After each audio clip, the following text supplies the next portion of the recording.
Hello everyone, welcome back to my YouTube channel. आज की इस वीडियो में मैं आपके साथ डिस्कस करने वाली हूँ फंक्शन का ये क्वेश्चन 1 ऑन 2। मुझे इस फंक्शन को चेक करना है, प्रीवियस ईयर क्वेश्चन है, तो देखिए कैसे करेंगे। जब भी मुझे किसी फंक्शन को ये दिखाना होता है कि वो 1 है या नहीं, तो दो तरीके होते हैं, जिनमें से पहला तरीका होता है कि मैं कोई भी दो पॉइंट्स लेती हूँ, उन दो पॉइंट्स पे एलिमेंट, उन दोनों पॉइंट्स पर मैं फंक्शन की वैल्यू को इक्वल लेके चलती हूँ और ये दिखाती हूँ कि वो दोनों पॉइंट भी इक्वल होंगे। या फिर दूसरा तरीका आप इस तरीके से कर सकते हो कि आप ऐसा लेके चलो कि दोनों पॉइंट पर वैल्यूज जो मेरे पास फंक्शन की वो इक्वल नहीं है, एलिमेंट भी इक्वल नहीं है। तो यहाँ पर जो मैंने तरीका अपनाया है वो मैंने ये अपनाया है कि मैंने दोनों पॉइंट पर फंक्शन की वैल्यू को इक्वल लेके चलना है। जब आप इक्वल लेकर चलोगे तो x1 - 2 x1 - 3 ये हमारे पास देखने को मिलेगा। अब आप क्या करिए, यहाँ पर क्रॉस मल्टीप्लिकेशन कर दीजिए। जैसे ही आप क्रॉस मल्टीप्लिकेशन करोगे तो ये हमारे पास बनेगा x1 - 2 x2 - 3 और x2 - 2 और ये हमारे पास मिलेगा x1 - 3। अब मैं क्या करूँगी, यहाँ पर दोनों साइड अब मैं इन दोनों को मल्टीप्लाई कर दूंगी। मल्टीप्लाई करने के बाद जो कैंसिल हो रहे हैं उन्हें कैंसिल कर देंगे।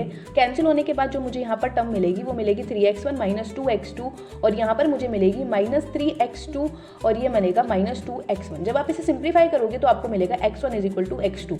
मतलब हमने क्या दिखाया कि मैं एलिमेंट की इमेजेस को इक्वल लेके चली थी, लेकिन फिर मैंने ये भी दिखा दिया कि एलिमेंट भी मेरे इक्वल हैं। तो ये यहाँ से हम ये क्या दिखा देंगे कि फंक्शन मेरे पास क्या हो जाएगा, 1 हो जाएगा।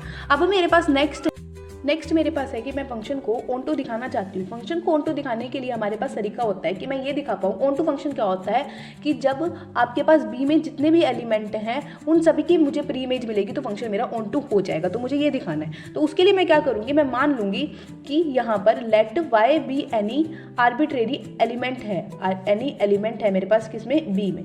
अगर y कोई भी एलिमेंट है तो f(x) = y बन रहा होगा, वो किसी ना किसी एलिमेंट की इमेज बन रहा होगा। दिस इंप्लाइज x - 2 अपॉन में x - 3 मेरे पास यहाँ से हो जाएगा y। जब आप इसे सिंप्लीफाई करोगे तो ये मिलेगा x - 2 = y x - 3। जब आप इधर लिखोगे, यहाँ पर हमें क्या करना है, मुझे x के लिए सॉल्व करना है, मुझे x की वैल्यू निकालनी है इन टर्म्स ऑफ y। जब आप उसे सिंप्लीफाई करके निकालोगे तो वो आपके पास यहाँ से जो मुझे वैल्यू देखने को मिलेगी वो मुझे ये वैल्यू मिलेगी देखने के लिए x की इन टर्म्स ऑफ y, जहाँ पर y हमारा 1 के इक्वल नहीं होगा क्योंकि 1 पे डिफाइन नहीं होगा। सिमिलरली हम ये कह सकते हैं कि जो ये वाला जो फंक्शन जो मेरे पास वैल्यू निकल कर आई है ये कभी भी 3 वैल्यू नहीं ले सकता क्योंकि डोमेन में से हमने 3 को माइनस किया हुआ है। बेसिकली मेरे कहने का मतलब क्या है, 3y - 2 अपॉन में y - 1 नॉट इक्वल टू 3, ये भी हमारे पास कभी नहीं होगा। दस हमने क्या कह दिया, thus we can say that for all y belongs to r - 1 हमारे को क्या देखने को मिलेगा, y r - 1 देयर एग्जिस्ट, हमारे पास x मिल जाएगा सच दैट f(x) = मेरे पास क्या हो जाएगा, y हो जाएगा। दस फंक्शन मेरे पास क्या हो जाएगा, ऑन टू हो जाएगा। And thank you.